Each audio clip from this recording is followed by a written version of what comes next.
surgeon. And a lot of the ways that people get on this list is their billing person just says, okay, I'm just going to credential them. They get credentialed and they don't have a clue that they're on this list. And so we've told patients in the past, call the doctor's office or call the specialist, ask to speak to the billing manager, because even the office manager won't really know who's taking what or what they're taking. So we used to say, call the specialist office, talk to the biller and say, do you take federal work comp, not workers' comp, federal work comp?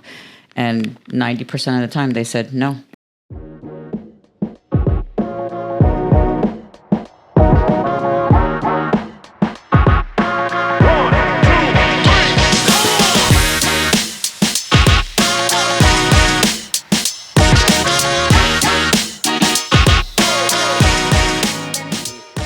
Welcome to the Back to Work Melbourne podcast, where Dr. Dorfman is your federal workers' comp OWCP expert in Brevard County, Florida.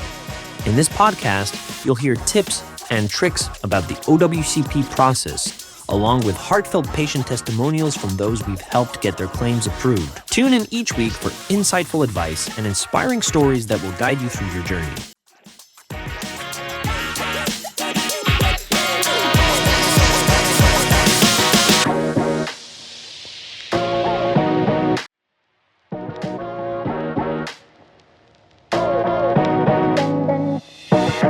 All right, so Dr. Dorfman, my first podcast with you.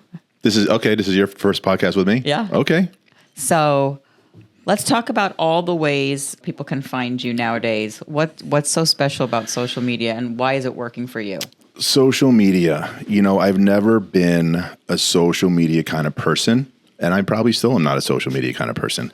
But I have learned that when people injure themselves in federal workers' comp, they have to go find someone because they're not told by their supervisor where to go. So they have to go online. So it's forced people like myself who want to be seeing these patients to go onto social media. So that's why we began this podcast months ago, having a great time with it. But really, it's a question for you because you know much more about social media than I ever will on all the different forms of social media, as far as Facebook and Instagram and TikTok and all the things that people do. I'm doing this because you do this. I'm doing this because your Wednesday night chats has been on ever since I started doing federal workers comp, and certainly it's been on for a lot longer than that. But I saw the success that you and Chris have in your podcasts and the thousands and thousands of people that reach out to you. I know that when I watch your Wednesday night chats almost every Wednesday, there are people from all over the country who are chiming in, right, asking questions, looking for doctors, and more so looking for doctors how to fill out their paperwork. Yeah. What do I do about the CA this and the CA that, and what about this? And my supervisor tells me I need to do this, which is completely wrong. And then you point them in the right directions. So I'm doing these podcasts because of the success that you have in reaching the thousands and thousands of people that you reach, all over the country. Good. So I should be asking you, how do you do it? I just turn the camera on, start talking. It's difficult. That's why I'm always looking at you, or I'm looking at the microphone. When I look at the camera, it's just a camera. Right. You're not. You don't have 1,000 people behind that. Right. It's just a camera, and you just focus in on the camera. So I don't even look at the camera. Well, I remember this podcast dude guy that I know. He just says, just turn your camera on and just talk. That's what he's told me. I don't know if you saw his one post where he's, doing some hay baling. I saw that in a cold climate. Yes, in a cold climate. Yes. He's invited me to this cold climate before. But no, we're here in Florida, and we're treating patients here in Florida. We don't go to the cold climates. No. So we make him come here. Right. And he but he does these podcasts with us. He does funny ones, he does informative ones, and I think he picked me to do these podcasts because it's Florida, right? And every few months he needs to thaw out from the cold climate where he's from, and he enjoys coming to Florida. We're still waiting for him. It's 10:30 in the morning. He's not even here yet. Yeah, we've started these podcasts all by ourselves, and I think he's just stuck at a pool somewhere applying it up, some Hawaiian tropic. So which platforms are you currently on right now? So if anybody's listening, they can just say, let me turn on my phone and find this Dr. David Dorfman. I think we are on, I know we have our Facebook, we have this podcast, but I think also Instagram, okay, and TikTok, which I don't even have on my telephone, and all those other forms of social media that people can find us, because people injure themselves, they don't know where to go. Right. They ask a supervisor can't tell them about me. I'm right here. I'm here all day long here in Melbourne, Florida, as well as Orlando, and supervisors either just know that we're around but don't tell them, or maybe they just really don't know that we're around because they don't know what to do. Our supervisor, my patients who are supervisors, they tell their coworkers where to go. They say, here's his number, give him a call. But other than that, it's been so difficult for people to find me. There's a website, OWCP, I think .gov or something, but that's made of a whole lot of doctors who don't even do federal workers' comp. Right. And those names should be taken off, but they're still on there. So now patients, unfortunately, they go to this website because they're told this is the website that you should go to. And then they start calling doctors in their area, because you go on that first page and you can put your zip code in and whatever you're looking for. But then you start calling and the doctors are telling you, no, we don't do federal workers' comp. And I've spoke to them, I think they're in Washington, D.C., about this website. How are these doctors' names populated? Right. Because I know these doctors here, at least the ones here in Brevard County, and I know they don't do federal workers' comp, yet their name is on that list. How can that be? And they say to me that the way this list is populated is by doctors who have, within the last year, submitted claims. Right. So they saw a patient maybe said, hey, I was involved in a work injury, can I come in? And they see them, not knowing the problem that they're going to have in getting paid and filling out the paperwork. So they've attempted to submit a claim. And I guess the way that their computers work is a doctor submits a claim or attempts to submit a claim, and now they take that information and they populate it on their website. Right. So really, these are not doctors who do federal workers' comp. These are doctors that have attempted to submit a claim for federal workers' comp.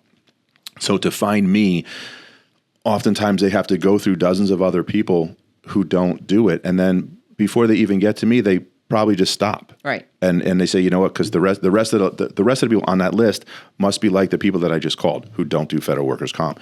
So that is the reason why I wanted to start this, so people can find me before they even injure themselves. Right. And another thing too, I remember when Chris and I, one of our first doctors out in Alabama, we tried to help a patient, and Chris went through a list of 11 pages and then found one orthopedic surgeon. And a lot of the ways that people get on this list is their billing person just says, okay, I'm just going to credential them.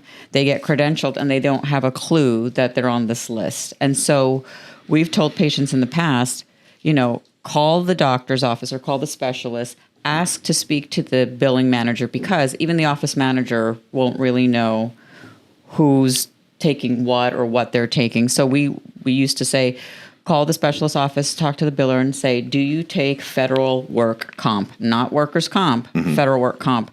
And 90% of the time they said no, but they're on this list because the office manager, or like what you said, they just get put on this list. Correct.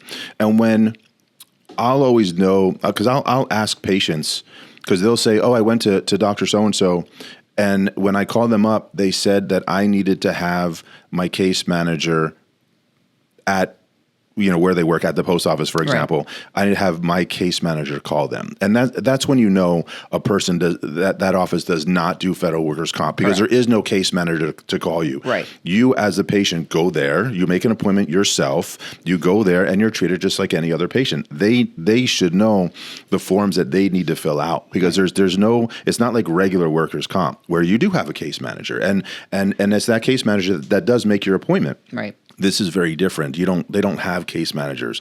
So whenever I hear of a doctor's office that say to a patient, "Oh, I can't make your appointment. You need to have your case manager or a worker call me, and then we can make that appointment," then they don't do federal workers' comp, because there's no such thing. Right. And I see that all the time. I see it all the time of patients whom they're confused because the office says, "Yes, we do take federal workers' comp, but I can't make you the appointment. You need to have your case manager call," and there isn't one. So the moment, I always say to people, the moment you find it, and even when they go to the urgent care center, they go to the urgent, and that's where these supervisors send their patients. They send them to the urgent care center, and the urgent care, and when they go to make an appointment, the urgent care center says, "You need to have someone call us." There is no one to call you. Right. So the moment you speak to a person at the front desk and they say, "Have them call us," they don't do federal workers' comp. Right. So what are the names of your social media pages where we can have these people follow you? I know your Facebook one is Federal Injury Centers of Melbourne, so they can find you there. Correct. Also Federal Injury Centers of Orlando. Okay. Because we do have an office in Orlando.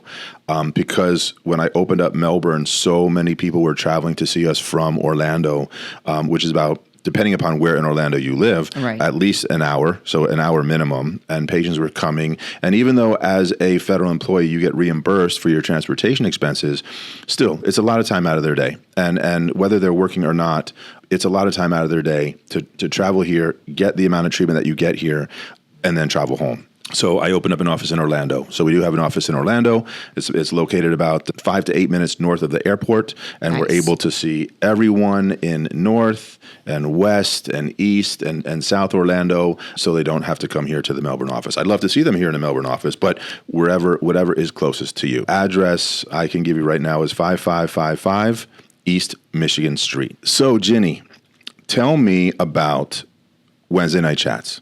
I know that I've only been listening to it for 3 or 4 years that I've been doing federal workers' comp, but I'm sure it's been on longer than that. So tell me, how did Wednesday Night Chat begin? Who thought about it? How did that thought come into your brain? And tell me how long you've been doing that, because you have thousands of people who tune in every Wednesday. Yeah. Our Wednesday Night Chats started in February 2016. I used to see people go live and talk about different things about their company or whatever it is that they were doing. I told Chris, maybe we should do Facebook Live. And he said, no one's going to watch it. Who's going to want to listen to workers' comp live? And I said, let's just try it. And our first try was in my rental home I had in Clearwater in my bedroom. We just put the camera and we started. And that very first day that we went live, it was 8 people watching. Just 8. And I was like, okay. And he's like, well, this is not going to go anywhere. I know we got to keep doing it. If we do it consistently every day, we're going to get the followers. As of today, we're over 17,000 followers. We have close to how many millions of people watching in a year or 90 days? We have, it's unreal how many people actually want to watch this, how many people need it. And when we're not on, they're like, are you guys coming on? What's going on? But as for the holidays, we decided to take a little break, think of topics we're going to bring out in 2024, talk to all our franchisees and see what topics. Coming up in 2025, we're going to start interviewing all of our doctors, let them talk about their locations, what makes them special in their location, why should people listen to them, why should people go to their offices. So we're going to start that 2025. But we can't believe where it's gone from there. And because we've done chats, we weren't a franchises yet, it got so big where people are saying, hey, can you guys come here? Can you guys come here? And just one weekend, Chris took about 3 days, wrote up the strategic plan, and formed a franchise from there. So what started first, franchises or Wednesday night chats? Wednesday night chats. So where did you start? We had our office, one in Alabama and one in the Florida area. Yeah. So moral to the story, don't listen to Chris. Right. And that's what I say every day. And it works for you. Yeah, That's the it secret works. of your relationship. Right. So you had just one office, one or two offices, then you started Wednesday night chats, and then that just led into having more offices because Correct. you were reaching people all over the country, Yeah. which couldn't, of course, visit you in that one office. Right. And it just blew up from there. And I know listening to and watching Wednesday night chats almost every Wednesday, that there's always, still to this day, years later, there's still people that come on and they say, do you have an office in New York Correct. City? Do you have an office in, Utah? Do you have an office in Florida? And you have to continue to say the same thing that you've said a million other times, is you have to tell them to go to the website, Right. and then you'll find everything. But it doesn't matter. It doesn't matter how long you've been doing it for. It's just still the same thing every week of meeting people that just they're either just tuning in, Right. or they've been tuning in and they themselves maybe didn't have an issue. Correct. Maybe they just found you interesting and wanted to listen to you. But then when they have an issue, when they have pain or an injury, now they have, again, no one to go to. Right. So they even the government website, so they are able to go to your website and find the doctors that they need. Correct. And be educated that we know what we're doing, because they see the legitimacy of it, of your Wednesday night chats every Wednesday, and all the other things that you do. Because I know when I go onto Facebook, which is 8 million times per day and night, I see you on everything. It's just not only Wednesday night chats. I see Chris's name on stuff. I see your name on stuff, and it's just I see your name all the time. Consistency. If you do it consistency, you'll get the followers. And that's what I want to do with this podcast. Is I want people to know me before they even hurt themselves. Correct. This way they don't have to depend upon their supervisor to tell them, oh, go see Dr. Dorfman. They already know Dr. Dorfman even before because they've watched my podcast or seen me on whatever before they even injure themselves. So when they injure themselves, I just want them to just say to themselves, now I get to call them. Right. So if anybody is looking to come to one of your offices, how can they reach you? you can always reach me on my cell phone, as I've always given my cell phone out to patients for 25 years. Area code 954-818-3160. Again, 954-818-3160. You can call me or text me, but you can also reach me in the Melbourne office at 321-608-8888.